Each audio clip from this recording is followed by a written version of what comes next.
Good afternoon, everybody. We're doing our mic check. If you can see us and hear us, give us a thumbs up so we'll know everything's working properly, and we will start promptly at 3 o'clock.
Good afternoon. Hope everyone's having a good day today.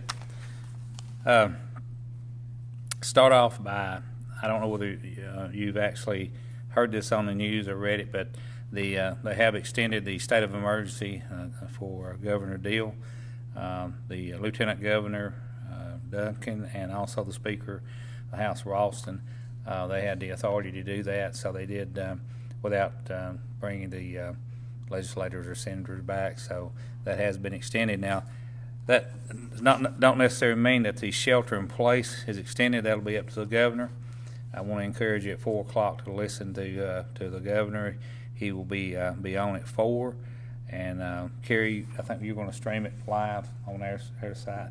Evan, you're going to carry it also. So radio and TV. So we need to stay tuned for that.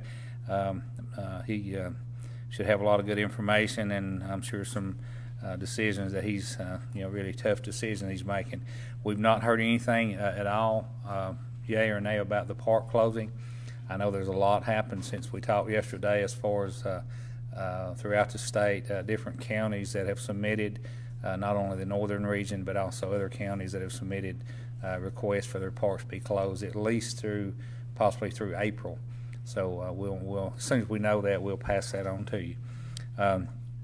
I do want to mention that had some calls, people concerned about whether our road department are closed, but we're working every day, just like our offices here. Billy and the crew, we still are doing everything just like this is not going on, because they can keep the 6 foot, so it's not a problem as far as the distance goes. And also the transfer station, I've mentioned that the other day. It being Good Friday, it will be open. I keep saying that, but that is an important thing. Garbage is, as all of you know. Let's see if there's something else here I wanted to mention. I'll say on the elections. Now that's something it's still kind of up in the air. We feel sure that they are going to be, or the election will happen, as we said yesterday. But do keep in mind that we're really seriously.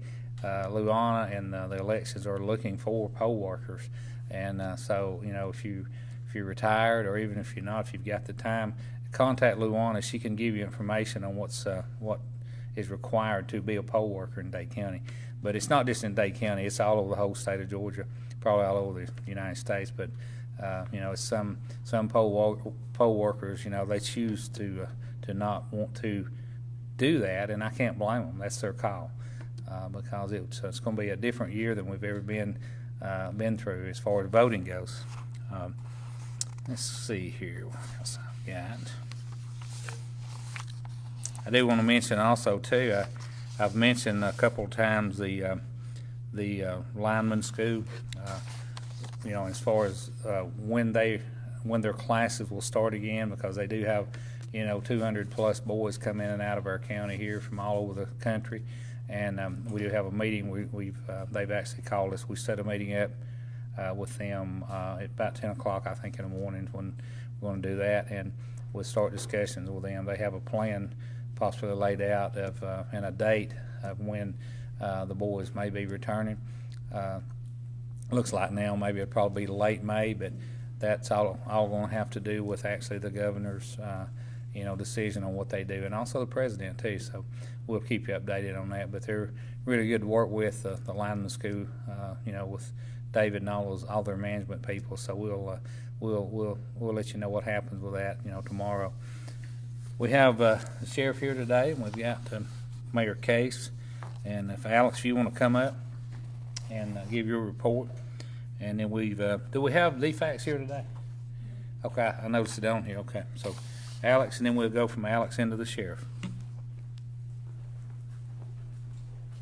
Thank you all again. I'm Alex Case, Director of Dade County Emergency Services and Mayor here of the city, and I echo with Executive Rumley is that the city is still open.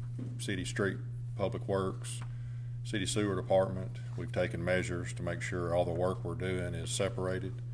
Our city clerk and court clerk are working as well. They're working remotely from home with everything forwarded, and they're coming in 1 day a week right now to do payroll and accounts payable, but everything is able to be handled for remote working. We worked on that this weekend and got them prepared. Trenton Police Department is we're 100% working everything. So if you still have brush pickup or issues with the garbage service or anything, please call. The information is getting delivered to the right departments. Again, we have also turned to the EMA hat. We've still been working. We've had a couple conference calls today. We do have one later this afternoon. Just more updates of what the executive orders and changing with the governor to look ahead for us. We're also looking at other solutions to clean for our public buildings. One of the things that we're looking at is how to disinfect our public facilities from now and to the future, because this may be something that we need to look at for now on. Part of the funding to make those things happen. We also purchased some more cleaning material that we were getting from one of our suppliers. They're really good to work with emergency services to make sure we have for our providers doing that. Also tonight, starting tonight, we will be forwarding some information to our Facebook site. Dade County is going to be in a enhanced level of some storms starting tonight, or actually right now until 10 p.m. tonight, then again at 9 a.m. in the morning. Then an enhanced risk just means that conditions are a lot favorable for damaging high winds and possible spin-up tornadoes. As today, we're heating up so much today with the beautiful sun that heat creates more problems for us in the evenings and early mornings when these storms come up. So we will be watching that again starting today from 3 p.m. up to 10 tonight. There's going to be one round. The primary hazards will be damaging wind and large hail and brief tornado possibility. And then again, starting tomorrow morning, the storms should be moving southeast across North Georgia, slowly weakening as it moves into middle Georgia through the morning, but the storm should be dissipated before 9 a.m. Again, we're looking at moderate damaging winds and primary brief spin up. Again, I always encourage that any thunderstorm people talk about is there possibility of the tornadoes, and there always is that possibility. The enhanced risk means wind speeds are a little higher than normal. They could be 50 plus miles an hour and even more.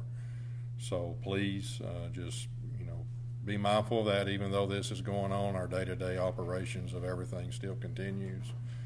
And also, I think a few days ago we spoke about the information from the metrics that is working with the United States and each state. And actually today, when me and Kerry was on the conference call, we looked, and Georgia's numbers have peaked a little, but they show going down, flattening that curve. I like to see that every day based on the numbers we're seeing, The people are taking care of themselves, and here we are within 6 days of our isolation here, being Wednesday, of helping slow that down. The whole death totals of Georgia went down quite a bit from what we looked at probably 30 minutes ago. So that's an A+ for everybody that's helping do this. This is something that's working, again, basing on metrics of deaths and or cases. We want to keep that down. So thank you for helping. Thank you to the community and each and every one out there doing that. Again, we got the rest of this week and weekend to do our stay at home, and please continue to do, because it is showing signs to help the community here. Again, if there's anything you need, info@dadecounty-ga.gov. Please watch our websites, and we're here if you need us.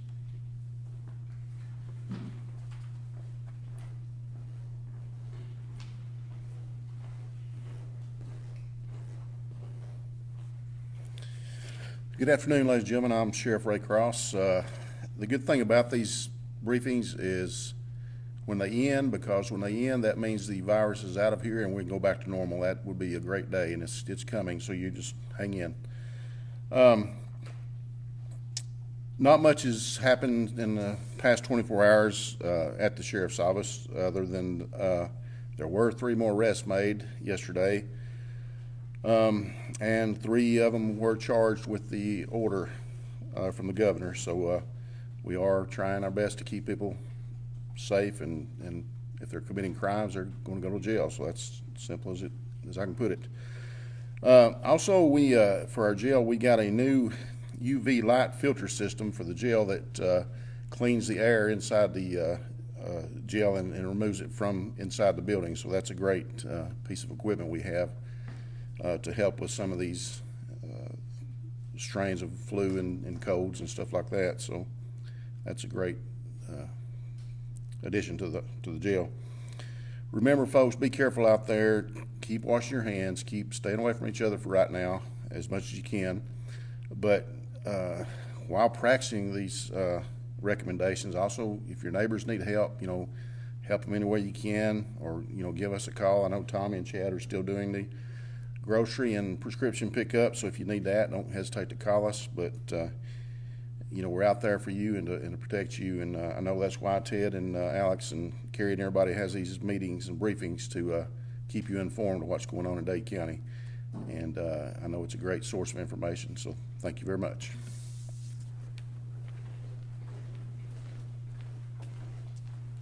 Thank you, Alice, Sheriff Cross. I do want to go ahead and give our updated numbers. We've actually have 1 more confirmed in Dade County. That puts us to 2. It's kind of odd. We're not really sure, and hopefully we can kind of get to the bottom of this. We can't, of course, they won't tell us where that particular person lives in the county, just like Walker County. But it's odd, we went up 1, but Walker County actually dropped 1 yesterday. From yesterday, I reported yesterday that Walker went up. They had 4. Well, today they got 3, so they dropped 1.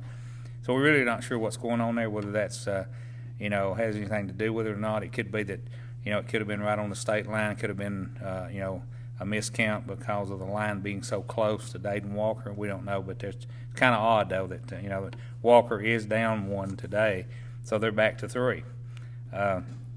Catoosa, they're still the same at 7. Chattooga at 4, they're the same. Whitfield stayed the same at 21. Floyd County, they went up to 93 from 89, and Gordon County, they only went up 1 reported case. Bartow, they're at 192. They went up from 187. So it's still, it's still really good in Northwest Georgia, or in our part, in our county, regional counties. But still, we did have 1 more confirmed. So as soon as if we do know the area, we'll report that. But as of right now, Shannon, Whitfield, and Walker County, and that's been several days ago, he still has not been told where exactly in that county, and that's because of HIPAA laws. Now, as far as knowing where or who that person is, I don't know that he will know, or us either one, but we'll keep you up on it. In Tennessee, Hampton County, they went from 85 to 94. Marion County went from 20 to 21 confirmed cases. Grundy County, they went up one. They went from 15 to 16. Sequatchie County staying the same, and also Midge County. Bradley County, they went from 23 to 25. In Alabama, Jackson County, which they border us, and also DeKalb County, both those counties stayed the same. So they're kind of maybe leveling off a little bit too. Just want to, say appreciate everyone, working and doing what you're doing, because, I know we gained one here, but that's, if you figure the number and the population in this county, and even throughout Walker County, we're evidently something's working. Let me put it that way. So people just try to really keep your mindset like it is. I know it's really hard, staying at home, but it's something here that the governor, be sure to listen to him at 4 o'clock. I put trust in our people. The CDC. I mean, they really are close to they're close to us. I mean, they're in Atlanta, but these people here are putting a lot of time, a lot of hard work, and I feel that we need to put our trust and listen to them, because throughout Georgia, what worries me is I think Alex might have mentioned it, but Atlanta down there is just really it's turned into be really a hot spot. And so, I would hate to know that I was actually in that zone or in those 3 counties right there, or actually having to be where I'm at here and trying to make decisions there, because, with the population they've got, it's just almost impossible. But I do appreciate everyone. We're easy to contact. I say this every time, 667-8999. That's my cell number, 423. Carrie's got everything posted that we need, that we possibly can put out there for you. If you've got questions, it doesn't matter, 24/7. You've got somebody that you can contact and get answers. So just bear with us on this. We'll be back tomorrow at 3 o'clock. And be sure at 4 o'clock to tune in to Governor Kemp. Like I said, we'll be streaming it live on our website. Evan has got it on radio and TV. And I'm sure there'll be some probably affiliate stations in Chattanooga that'll carry it also. But we'll see you tomorrow at 3 o'clock, and appreciate everyone working with us.